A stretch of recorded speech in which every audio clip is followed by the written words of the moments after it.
All right. So the main idea for this video, we're going to talk about quotation and paraphrase. You can use both. Quotation is usually the preferred method. We'll talk about why in a second. Um, Before we can do any of that, we need to actually talk about what these two mechanisms are. Quotation is when you quote something, so the direct quotation of language, right? And I'll give you an example here in a moment. Paraphrase is kind of what I was doing a moment ago, right, in the previous video. It's when you put something in your own words, but it's all, I mean, it's summary, right? When you're putting a thing in your own words, you often shorten it. You try to highlight the most important moments. You're paraphrasing, and I say we can use both.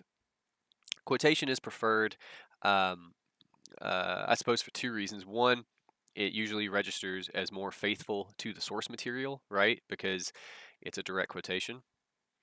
But also, it actually, most of the time, allows you more opportunities for analysis. And I'm going to show you why now. So, to begin with, the one golden rule I'm going to give you about this, you quote for language. What does that mean? Most of the time, and I think it's probably due to your brief experience with essays in high school, most of the time when you guys quote, you're doing it for ideas, for information. That's not why you quote.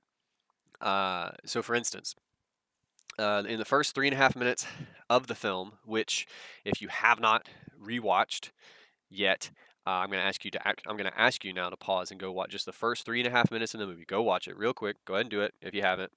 Okay. Now that you're back, or not, because you decided not to do that, which is it's unfortunate. I'm trying to figure out where to put my notes. Sorry, I know you can't see me, but I'm struggling at a tiny desk. All right. Oh, I almost forgot. Let's change Times New Roman 12 because that's what we need for MLA. Okay. I got a great quotation from one of the guys there at the beginning of the documentary. His name is Joe Toscano. I had to go look him up. He's the guy with the kind of faux hawk that worked at Google. Anyway, he has a great quotation there, and I'm gonna get it exactly right because that's what you want to do when you quote somebody. He says, "This is why, like." Oh, wait, I got the like in the wrong place. Look at me. This is why I spent.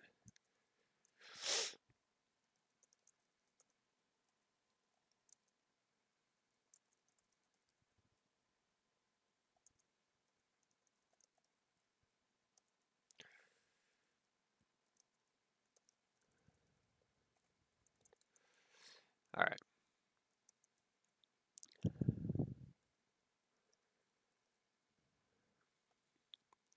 All right, so what have I done here? First of all, Orlowski. Who on earth is that? That's the director of the documentary. Uh, this is a parenthetical citation. Anytime you quote a text, or if it's like a strict paraphrase, you want to cite that. You want to give credit to whatever source you got it from. In this case, Orlowski, he's the guy who directed The Social Dilemma. And to be perfectly transparent, because that's what I like to do with you guys, I didn't know that off the top of my head either. I went to Wikipedia and I looked it up. But that's how you cite a movie. You don't need timestamps. You don't need anything goofy like that. You just need the director's last name in parentheses at the end of your sentence there. You're golden. The quotation itself, this is a direct quotation. I even got his likes in there, which you could cut out. I'm not going to talk about how to do that today. I don't want to overwhelm you guys. There is a way to cut those out, but I kind of like them. And I'll talk about why here in a moment. But this is exactly what that Toscano guy says. I don't have a period at the end here because you don't need it, because our sentence ends there. Okay, so we have a direct quotation. We cannot perform analysis yet. We need a little bit more, and it's pretty important. It's probably as important as the quotation itself. It's context. I mentioned this in the previous video, but what context is it's sort of the situation or the environment that's surrounding a text. Okay, So if you recall the example I gave in the previous video, if your mother says, "Did I ask for your opinion?" If you have just done a thing that she does not appreciate, and then she says that, well, that's its own kind of context, isn't it? But if she's changing something around the house and she comes to you and says, "Hey, did I ask for your opinion?" Very different context. And that changes how you read that phrase. Okay. In this case, uh, when this Toscano guy says this, what's the context? Well, I keep saying this Toscano guy. We should probably point out that he says it. You know, his name is Joe Toscano. Okay. Uh, a former, he's a consultant. All right. That's that guy. Says, and then he says that. Okay. We need a little more context, though. We don't just want the guy that said it. That's pretty good context, though, just to point that out real quick, right? He's a bit of an expert, it sounds like. But what's the rest of the context? Like, basically, where does this information occur in the text? Um,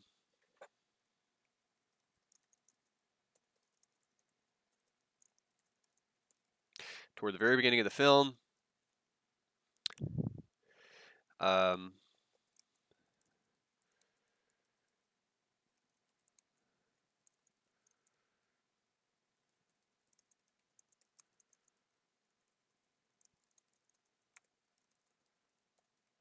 right? Like that's basically what that first 3.5 minutes is all these different people sitting down. They're kind of they're kind of talking to the camera, they're kind of talking to people behind the camera, they're getting settled, all that stuff. That's our context. So toward the very beginning of the film, many of the experts are shown sitting down for the beginning of their interviews. I said beginning twice, which is unfortunate. How about just sitting down for their interviews? Cool.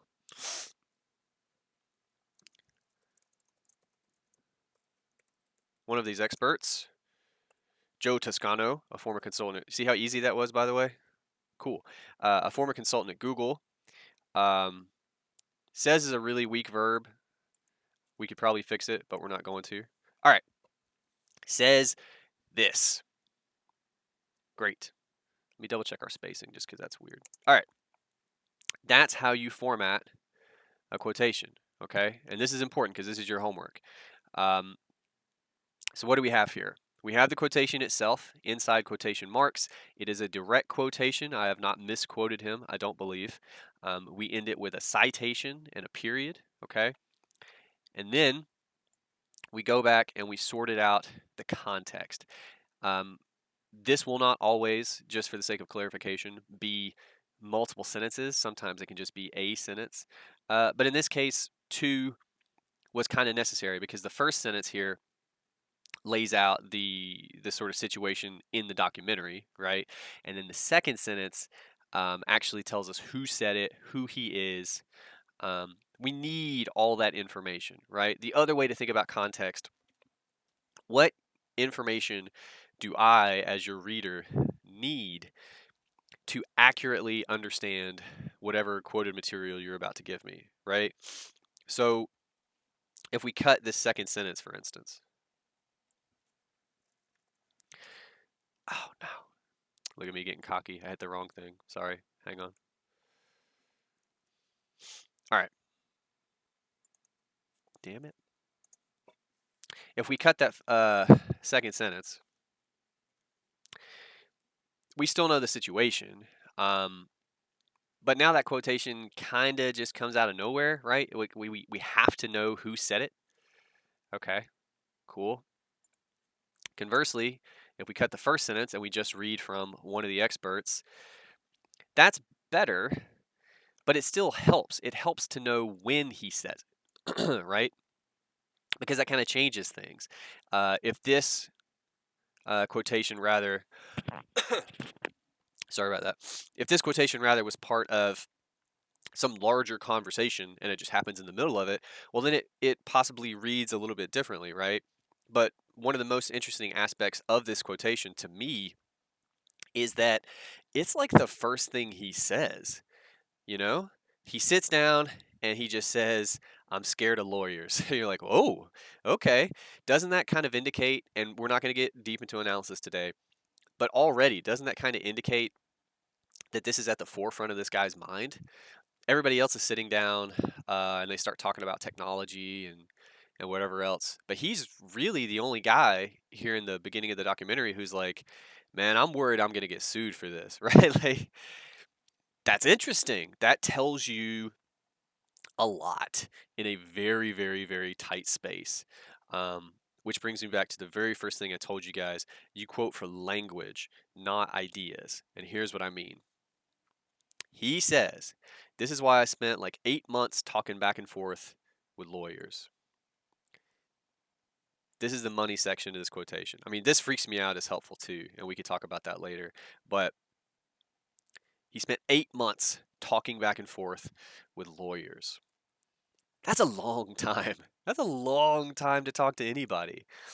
Um, so the obvious question is, why? Why did he do that?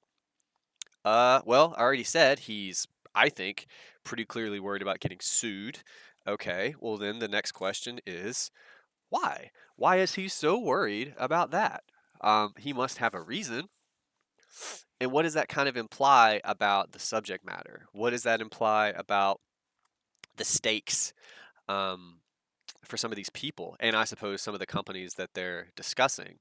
It kind of sounds like um, he probably had some kind of an NDA, a non-disclosure agreement, or something like that. You could imagine a multi-billion-dollar corporation like Google having things like that for some of their higher ups. Um, and it also sounds like he's going to talk about them in a negative light, which no one would want, company or person. Um, but it sounds like there might be consequences for that behavior. And all of that is terribly interesting. And all of that, as I said, communicates certain ideas about what they're about to talk about, right?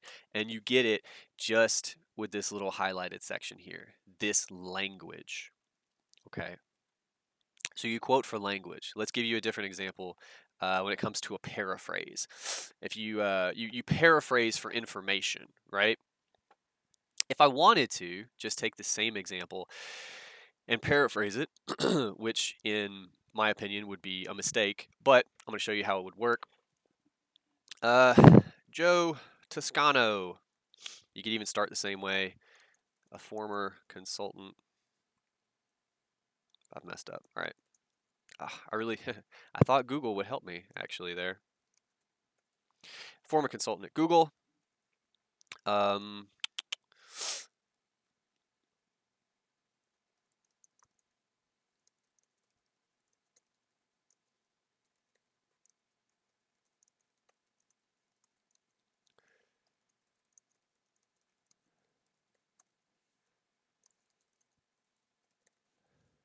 right.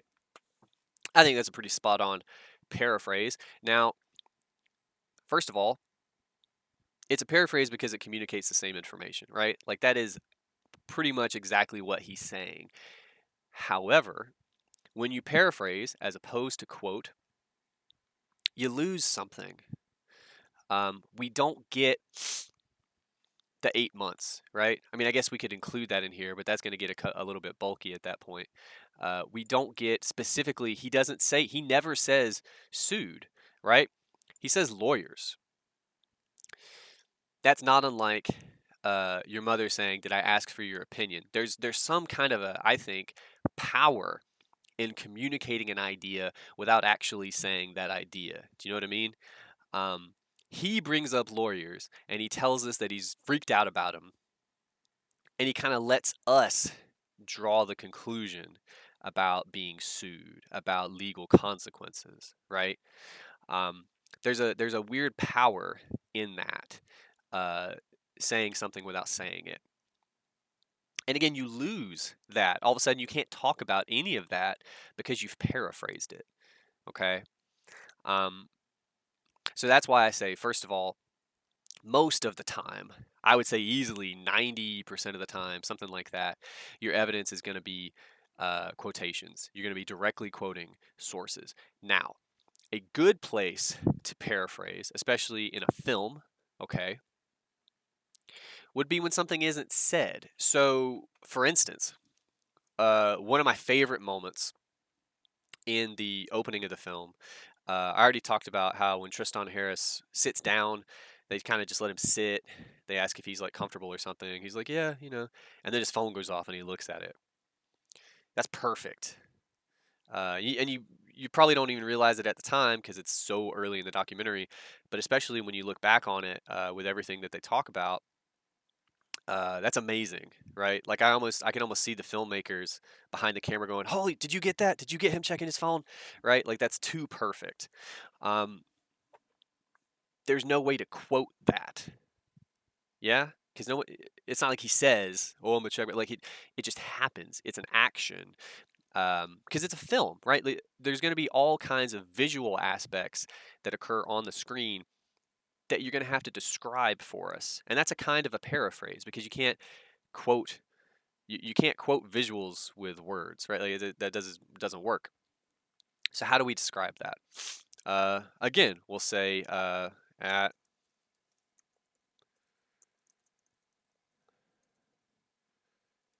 oh, didn't mean to do that. We see Tristan Harris, another. I believe yeah, he worked at Google. Another we see Tristan Harris, an expert from Google. Sit down.